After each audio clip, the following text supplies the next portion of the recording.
Currency या मुद्रा पैसे या धन का वह रूप जिसका इस्तेमाल दैनिक जीवन में खरीदारी और बिक्री के लिए किया जाता है। करेंसी में सिक्के और कागज के नोट दोनों शामिल होते हैं। आमतौर पर किसी देश में इस्तेमाल होने वाली करेंसी उस देश की सरकारी व्यवस्था बनाती है। दुनिया के 195 देशों में कुल 180 करेंसी चलती है। हर देश की तरह नेपाल भी अपनी करेंसी छापता है। नेपाल ने अपने 100 रुपए के करेंसी नोट को फिर से डिजाइन करने का फैसला किया है, लेकिन इस फैसले ने नेपाल और भारत के बीच एक तनाव पैदा कर दिया है। इसके पीछे की वजह नोट पर छापा गया वो मानचित्र यानी मैप है, जिसमें सीमा के विवादित क्षेत्रों को शामिल किया गया है।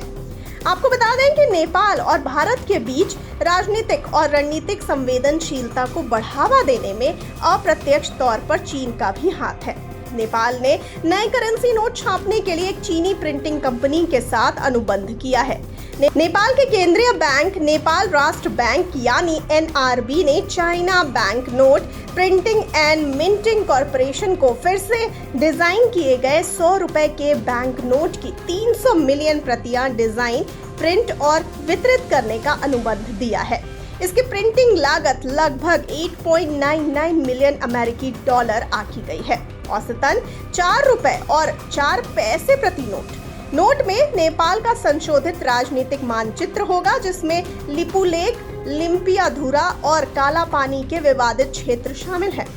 आइए जानते हैं इस पर नेपाल के मंत्री का क्या कहना है। तो नेपाल की संचार मंत्री रेखा शर्मा ने सरकार के रुख की पुष्टि की है। उन्होंने बताया कि सरकार ने नेपाल राष्ट्र बैंक को मुद्रा नोट पर वर्तमान मानचित्र को अपडेटेड संस्करण के साथ बदलने के लिए अधिकृत किया है। यह निर्णय इस साल मई में पुष्प कमल दहल सरकार के समय लिया गया था। इसके बाद औपचारिक टेंडर प्रक्रिया और NRB द्वारा इंटेंट लेटर यानी आशय पत्र जारी किया गया था। आइए अब जान लेते हैं क्या है ये भारत नेपाल सीमा विवाद। तो आपको बता दें कि नेपाल भारत सीमा विवाद 1816 में एंग्लो नेपाल युद्ध के बाद नेपाल और ब्रिटिश भारत के बीच हस्ताक्षरित सुगौली संधि के बाद चला आ रहा है। इस संधि के अनुसार काली नदी को नेपाल की प्राकृतिक पश्चिमी सीमा के रूप में नामित किया गया था, जिसके पूर्व में लिपुलेख, लिम्पियाधुरा और काला पानी शामिल थे, जो नेपाल के थे। इसके बावजूद ये क्षेत्र 1960 के दशक से भारत के प्रशासनिक नियंत्रण में है। इस क्षेत्रीय मुद्दे पर तनाव नवंबर 2019 में बढ़ गया, जब भारत ने एक नया राजनीतिक मानचित्र जारी किया, जिसमें इन विवादित क्षेत्रों को अपनी सीमाओं में शामिल किया। आपको बताते चलें कि नेपाल ने मई 2020 में अपना खुद का संशोधित राजनीतिक मानचित्र प्रकाशित करके जवाबी कार्रवाई की, जिसमें इन क्षेत्रों को नेपाल का होने का दावा किया गया था। विदेश मंत्री S जयशंकर ने नेपाल की एक तरफा कार्रवाई की आलोचना करते हुए कहा, हमारी स्थिति बहुत स्पष्ट है। नेपाल के साथ हम एक स्थापित मंच के माध्यम से अपने सीमा मामलों पर चर्चा कर रहे हैं। इसके बीच में उन्होंने एक तरफा तौर पर अपनी तरफ से कुछ कदम उठाए, लेकिन अपनी तरफ से कुछ करने से वे हमारे बीच की स्थिति या जमीनी हकीकत को बदलने वाले नहीं हैं। आइए अब जान लेते हैं कि चीन को क्यों मिला नोट छापने का ठेका। तो आपको बता दें कि चीन के सरकारी स्वामित्व वाले निगम को प्रिंटिंग का अनुबंध देने से मामला और जटिल हो गया है।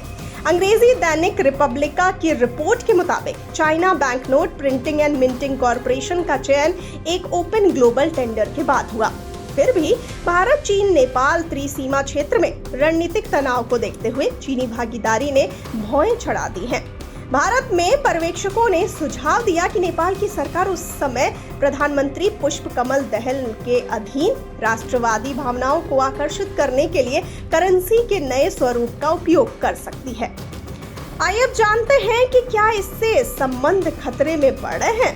आपको बता दें कि विशेषज्ञों ने चेतावनी दी है कि नेपाल के नए बैंक नोट छापने के कदम से दोनों देशों के बीच ऐतिहासिक रूप से मजबूत संबंध खराब हो सकते हैं, जिसमें खुली सीमाएं, साझा सांस्कृतिक संबंध और महत्वपूर्ण आर्थिक सहयोग शामिल है।